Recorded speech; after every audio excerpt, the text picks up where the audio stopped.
Hi, this is Leora Lanz, and you're listening to Marketing Mindset Lessons from Hospitality, the podcast where I speak with some of my amazing friends throughout the global landscape of hospitality and marketing.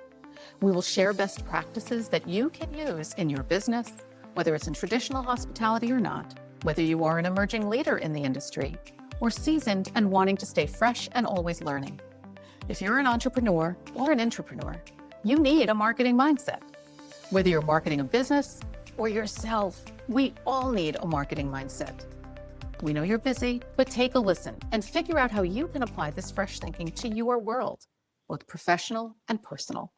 Let's all think like a marketer. Hi, everyone. It's Leora Lanz, back for another episode of Marketing Mindset, the podcast series, named after the books by the same name.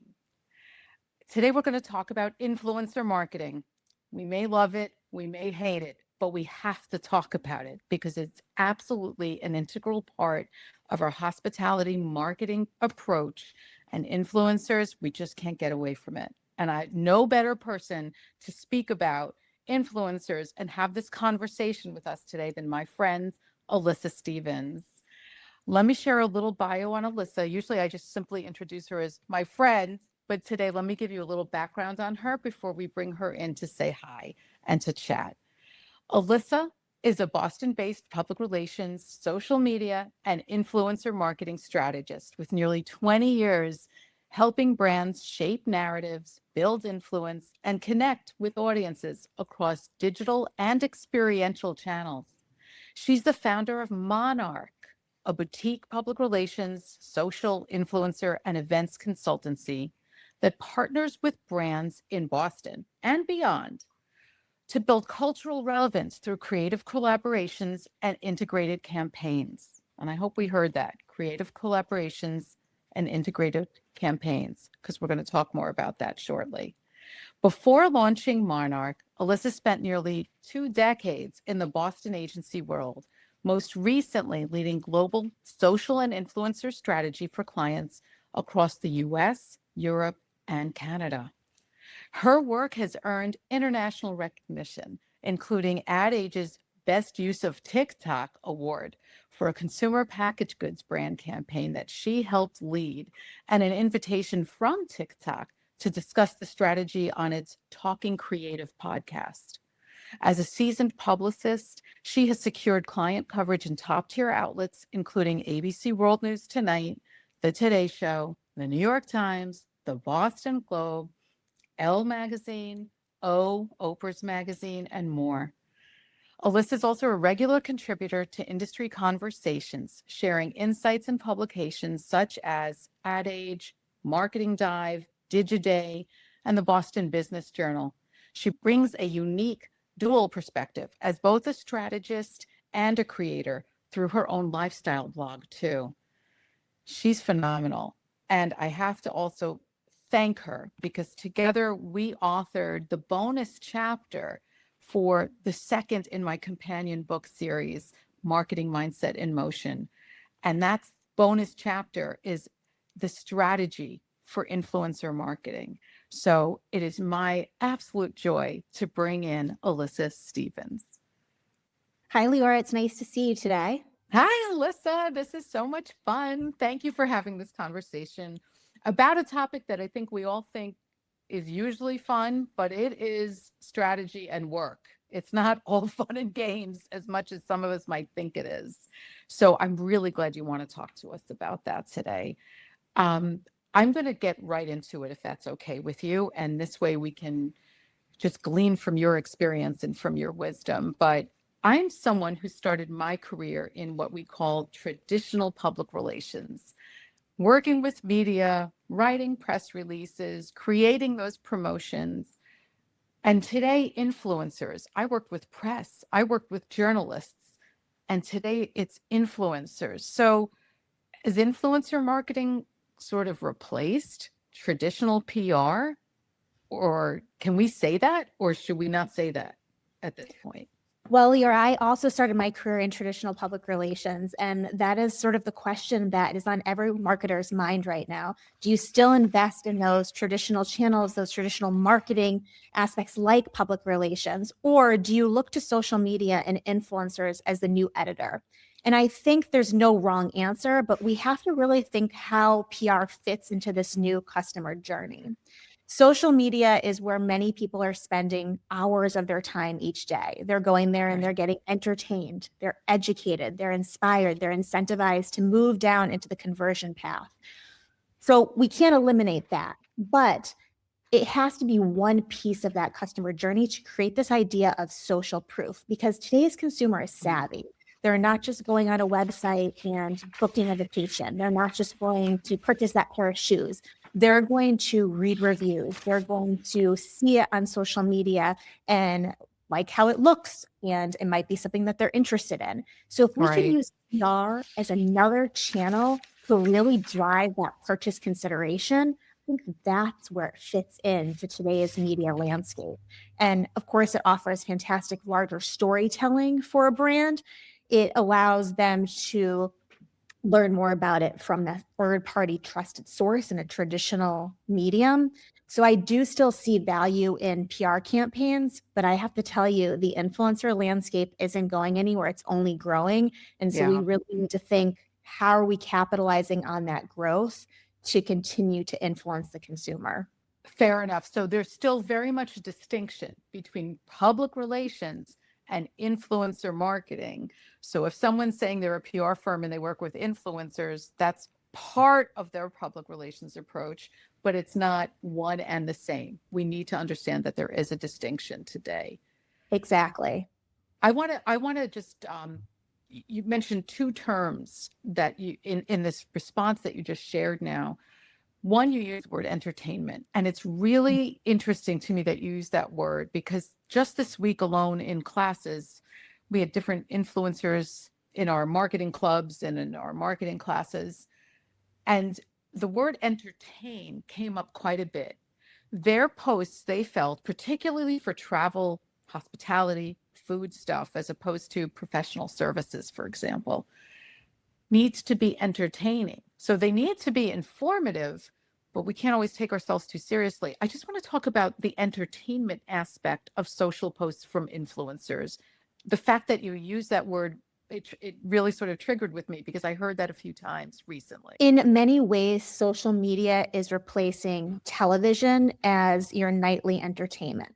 So instead of going to watch your favorite sitcom or reality TV show, people are heading to social media and scrolling.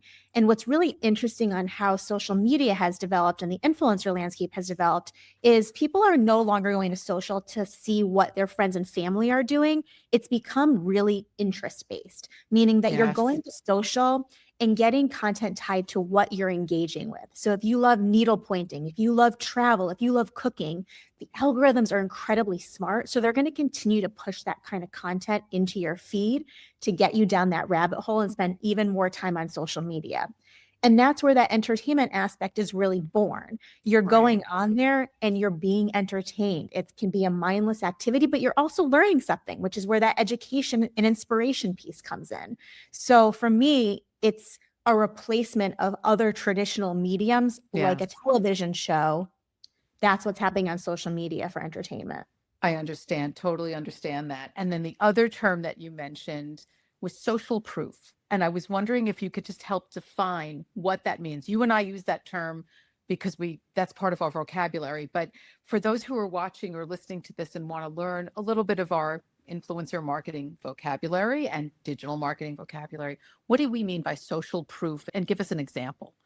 Sure. So when I say social proof, it's creating that trust and that endorsement in a brand or in an experience by using not just social media, but all different aspects of social. So that can be your traditional word of mouth endorsement from your next door neighbor, your best friend who says, hey, you got to go to this restaurant, or I just booked this vacation and you should check out this hotel because it was fantastic. So that can be one element of social proof that comes offline, but there are going to be many different pieces on that customer journey that are equally as important as that word of mouth exchange. So your influencers or your social posts that are showcasing that same fantastic vacation or hotel experience, to reading the TripAdvisor reviews or the Google reviews on an experience before you're booking it, seeing real photographs on that brand's website of what that experience or that destination looks like, not just your stock photography or your professional photo shoots. They want to see authentic looking content that shows what a dish at the restaurant on property looks like, not what it is photographed to look like. All of these elements create trust for the consumer and build upon this idea of social proof. It's moving that consumers through the customer journey and hitting them at multiple different touch points to create that alliance with them, that trust.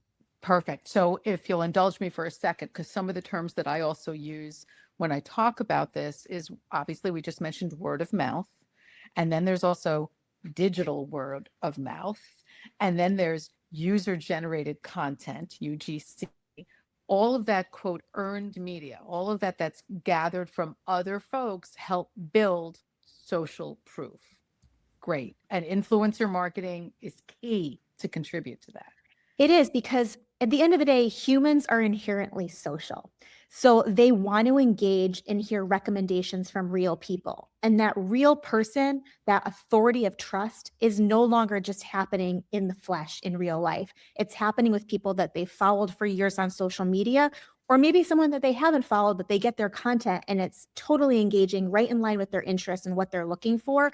And so that replaces this faceless corporate advertising medium that we are used to, and instead puts in trusted human connection, fostering that word of mouth exchange in the online space. And that's really how influencer marketing has grown to the multi-billion-dollar industry that it is today. Multi-billion-dollar industry. Wow. So let's take it from there. Should every brand use an influencer? Or there's some brands where it works better than others? Or there's some brands that we would be surprised that use it effectively? What do you think there? At this stage in the game, I believe influencer marketing needs to be a permanent line in global marketing plans. It's no longer just experimental channel. It's no longer a nice to have. It's a need to have. Because at the end of the day, if you're trying to reach consumers, you have to think about what their behavior is. And for really all ages at this point in time, they are spending time on social media. And so how do we reach that consumer? We have to hone in to the channels that they are spending their time and the type of content that they're engaging within those channels. And much of that content in 2026 is from influencers. Whether they know it or not, whether they're actively seeking out influencer recommendations, they're going to be served that kind of content via the social platforms algorithms. So brands have to be able to play smart and play effectively in that space in order to reach their target audience. Amazing. So before I go into some of the other questions that I had thought of earlier, if brands really need to think about this in their global plans, how do they vet? And I know this is a long process, but if there's maybe 2 or 3 sort of best practices that you can recommend to vet using the right influencer, so a brand doesn't go, I knew we shouldn't have done that influencer marketing, that bit us in the butt, or something like that. So any kind of a brand, what should they do if they're looking to find influencers who have strong engagement, strong followers, blah, blah, blah? What's the right way that a brand can help protect itself so that it's using the right influencer to represent itself? I think it comes down to evaluating who your key audience is and what those personas look like and who you're trying to reach on the consumer front, and then finding influencers on social media that either reach that target consumer or emulate that target consumer, and then sourcing people that can bring your brand to life through their authentic voices. It doesn't need to be a cookie cutter approach where everyone looks exactly the same, has the same messaging points, creates the same sort of content, but there needs to be some sort of cohesive strategy with the types of personas that you are working with so that you are reaching the right consumer for your brand. There are many different ways that you can source. We've talked about this when we wrote the chapter together, but there are influencer softwares that have come up where you can go in and search a database of influencers based on topic matter, geographic location, engagement rate, follower count. But you also can do a deep dive on social media through manual research, hashtag searching. That is a very exhaustive process, but there are so many influencers that have very similar content matter aesthetic that in order to find the right people, you can't just look at it from a surface level aesthetic standpoint, and follower count at the same point may not be as important anymore as we thought it was back in the day. So it's going that level deeper, thinking about the persona, but then also really looking at each piece of content that that creator is making and seeing how is it performing, what is the average impressions and the engagements that they're getting, who are the people that are engaging with the content? Is it just other influencers or are they real people? Are you getting the kind of response from their other content that you would want if you did a brand collaboration with them? So it's doing the due diligence of not just looking at an influencer for face value, but deeper research and deeper connection with how that person aligns with your brand. Perfect. And it also goes back to naturally, we need to know who our customer is. That's really what's going to help make that determination. It's not what we think will work because somebody is so popular. It's who is going to engage with and align with the customers who are supporting our business. Absolutely. So are brands paying for influencers, not paying? And when it's paid, is that still regarded as authentic? Where does that gets to be fuzzy because these influencers today that's their profession. So they're getting paid. So when a brand does that actually backfire on the brand? Does that help the brand? Does it still feel authentic? What have you seen so far? At this stage in the influencer marketing game, really most collaborations are paid. And that's because these people are either doing it as a viable side hustle or their full-time career. And they're spending quite a bit of time reading through messaging points, creating authentic content, pushing it out to their audience so you're getting that reach. So from the brand standpoint, you have to look at it as really an arm of your marketing team. They're not only giving you the impressions that you want with the target audience that you're trying to engage with, but they also are giving you amazing content that you can then repurpose on your own social channels, on your website, in marketing materials, should you negotiate favorable usage rights in the contracting phase to that content. So there should be a budget. And the question about, authenticity, sure. Like when there is a sponsored collaboration with an influencer, do followers look at that and think, oh, well, it's sponsored, they don't really like it? And again, I think that comes down to sourcing the right influencers. You want to work with influencers that have a perfect balance of authentic, real content. They showcase their life, they showcase normal things that they enjoy. And then sprinkled in that content are these sponsored collaborations that are aligned with their typical content. I like to think about it as that consumers today expect that the influencers that they know and love and have followed for years are going to have some mix of sponsored content in the same way that we would pick up a magazine back in the day and we would see a fantastic roundup about 5 places to visit and then an ad for Hilton right next to it. There has to be some exchange of editorial versus advertising in order to keep this industry alive. So consumers are smart. They understand that there has to be sponsored content, but I don't think that loses the authenticity of the creator that they follow if they're choosing the right partner and that sponsored content is done in a very natural, authentic way. And consumers are smart. I think when I would like to think these influencers are in fact collaborating and willing to get paid by brands that align with their values so that it doesn't look like they're just a commodity and a marketplace of their own. They're actually authentically connecting with the brands that they have these collaborations with. So I would like to think that that's the case. And I know consumers are smart and can see through it when it doesn't feel real and it doesn't feel genuine. I agree. Okay, great. Alyssa, you alluded to this a minute ago, follower counts. I heard you going there. Does that matter anymore? I mean, everyone, we got to go with this influencer. Look at how many followers. Is that a vanity metric or is that a genuine data point we need to look at? I do believe at this point it is becoming more of a vanity metric. Wow. With platforms like TikTok, Okay. even YouTube, the algorithms are prioritizing content based on, like we mentioned, interests. So it doesn't necessarily matter if you follow the person on TikTok, for example, you're going to still get their content. So instead, when we're sourcing influencers on TikTok, it's more important to see what their average impressions and engagements are in posts, because that means we're creating content that is regularly resonating with a broad audience on the platform. Instagram, yes, follower count and the way that the algorithm prioritizes content still relies a little bit more on those traditional metrics, but they are trying to compete with TikTok because TikTok has such a captive audience that we've seen this with short form video being prioritized on Instagram with Reels. They're going to continue to try to compete. And I assume that we're going to see more of a shift on that page of your interest in the For You Explore really popping up even more on Instagram, and less of the content from the people that you follow being prioritized in your algorithm. So for marketers, we have to think beyond follower count and really to the type of content that we want to put out there and the type of creators that are creating that content.